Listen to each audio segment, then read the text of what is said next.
How much longer are you going to live? I couldn't believe it. How can someone say such cruel words? I sighed and told my husband the chilling truth. My name is Anna, a 57-year-old interior designer. I love my job and have been working at the same company for a long time. And I want to work hard every day until retirement. But there's always someone who undermines my motivation. That person is my husband, Fred. I met him when I joined this company. It was about 30 years ago, through an introduction from my then boss. He wanted to introduce his son and me to each other.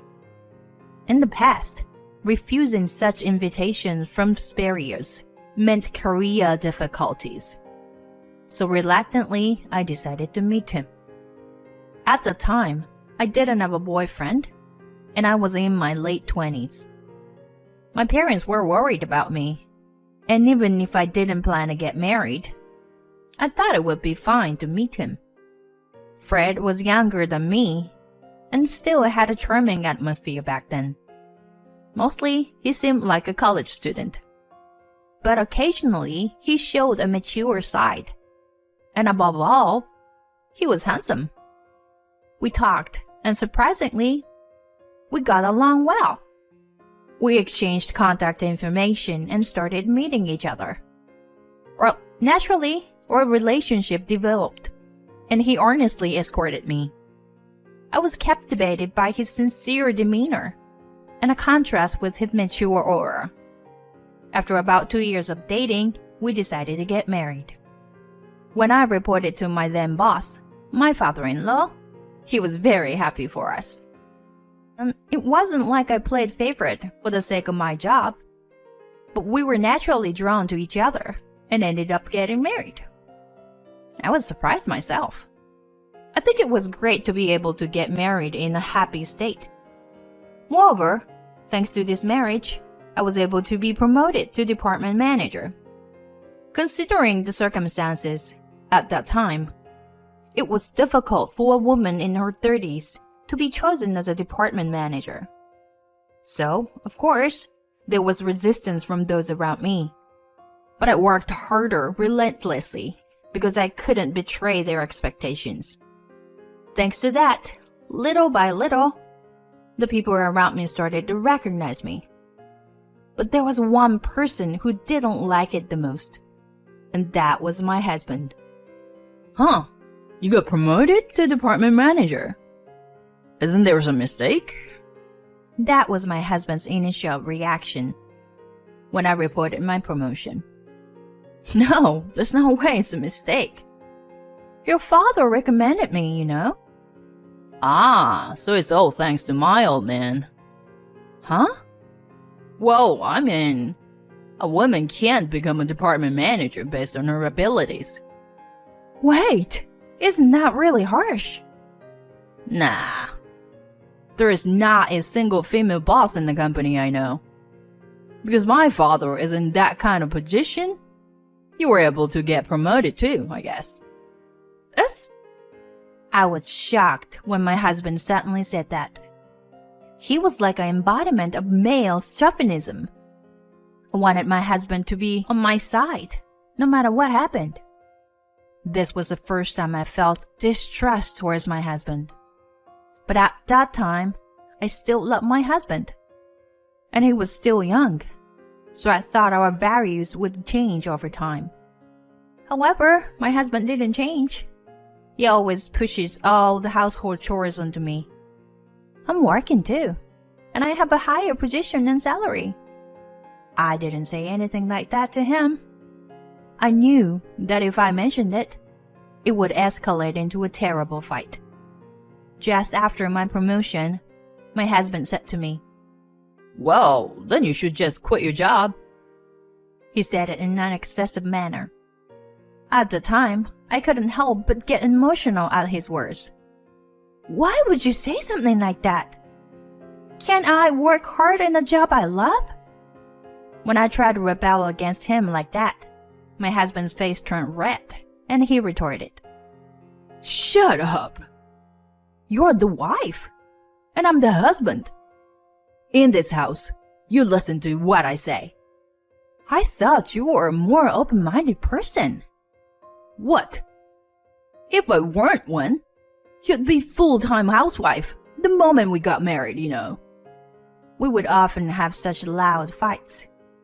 The reason we didn't divorce even after such fights was that the both of us still held on to some old-fashioned belief at the time. Divorce shouldn't be taken lightly. If you decide to get married, you should be committed to each other for life. That kind of thinking was ingrained in me. And I also felt sorry for my father-in-law. So, no matter how unfair it was, I never mentioned the word divorce. My husband was the same. Even though we fought, he never brought up the idea of divorce. Time flew by, and we had been married for over 30 years.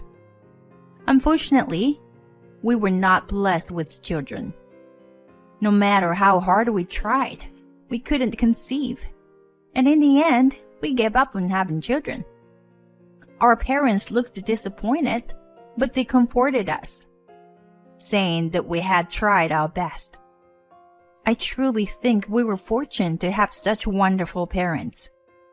Both my mother-in-law and father-in-law were kind people, and I was always grateful for their presence.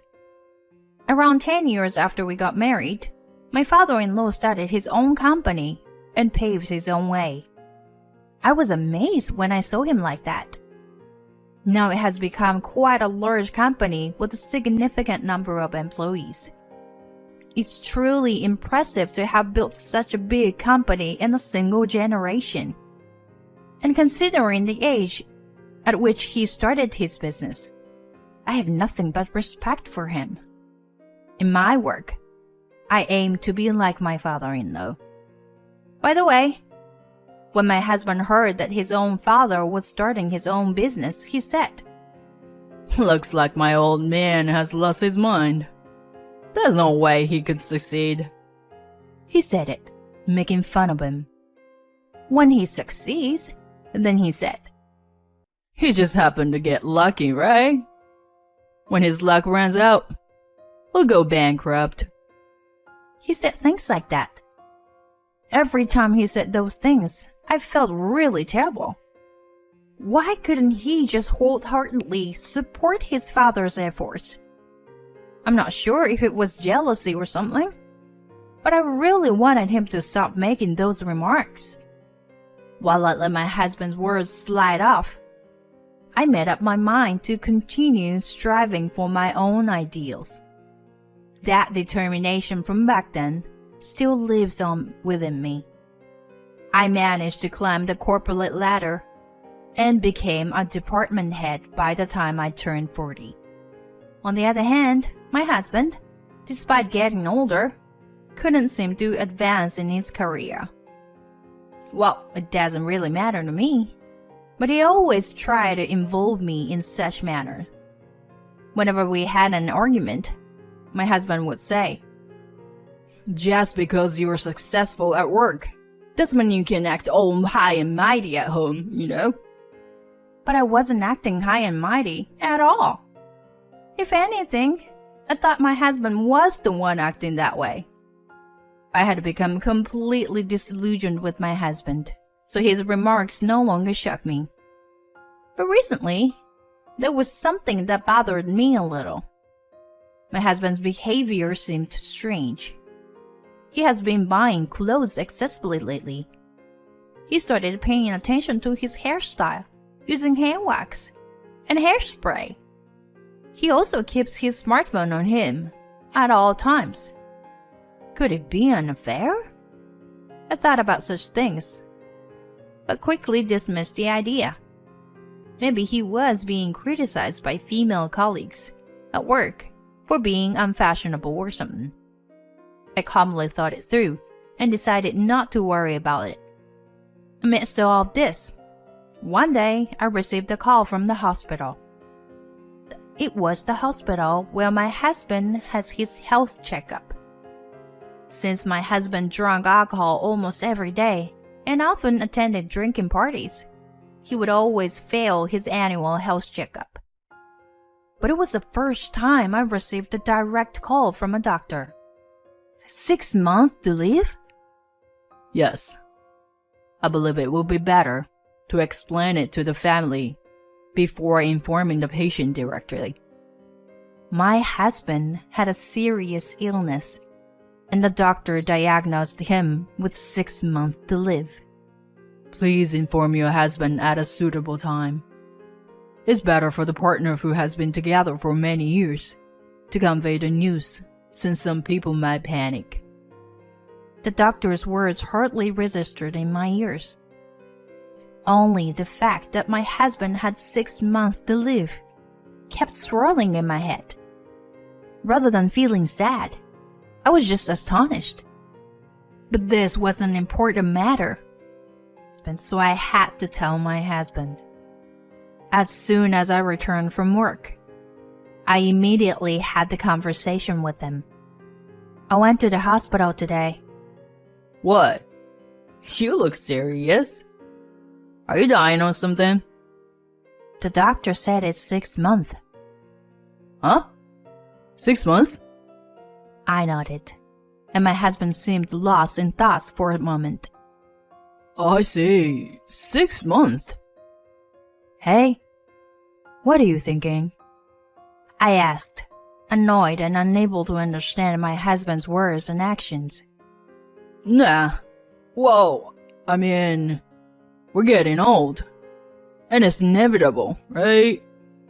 I thought he was remarkably calm. Aren't you shaken? Only 6 months left to live. Well, there's nothing we can do about it, right? Maybe we should just enjoy the remaining life, you know? My husband's detached attitude made me sigh. After that, my husband started coming home later than usual. He suddenly had more business trips and was frequently absent from home. I thought my husband was suspicious once again. Then one day, I found a card from a strip club in my husband's suit's pocket. Ah, I see. He's getting involved with those girls.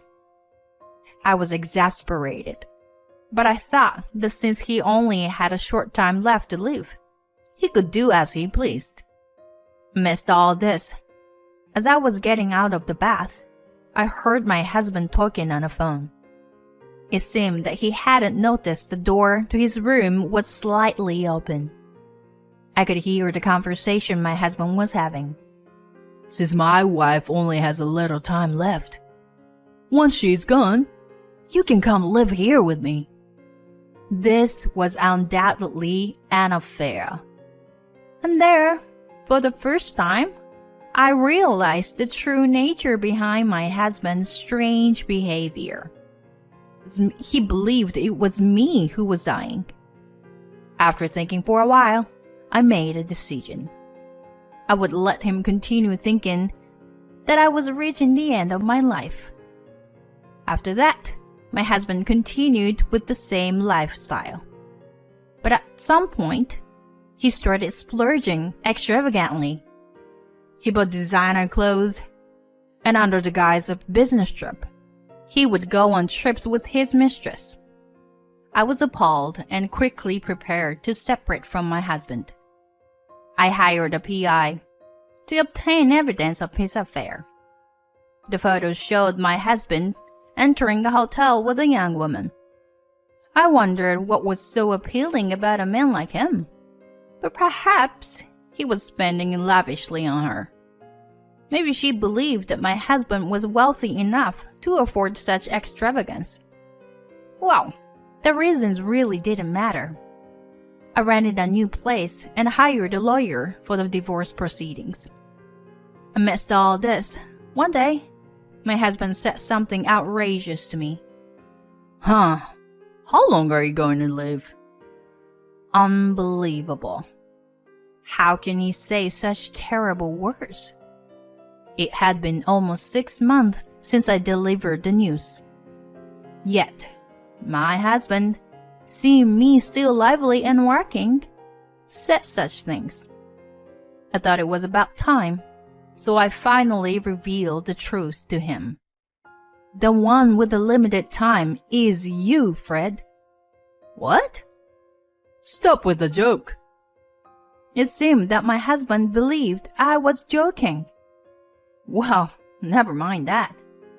What's more important is that I know you're having an affair. Please, just let me go. When I said that, my husband was slightly surprised, but soon wore a triumphant expression. Oh, fine. He was delighted, thinking he would receive a substantial amount of money through asset division. We immediately began the divorce proceedings. I claimed compensation through my lawyer. Apparently, my husband had to pay the compensation for his affair partner as well, since she refused to contribute. Thus, the long years of marriage with my husband came to an end. Sometime later, he suddenly called me.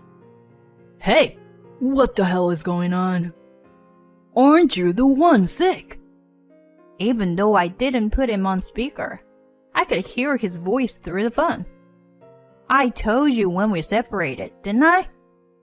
The one with the limited time left is you. No way. Then the recent shortness of breath and palpitations were... Well, yeah, something like that.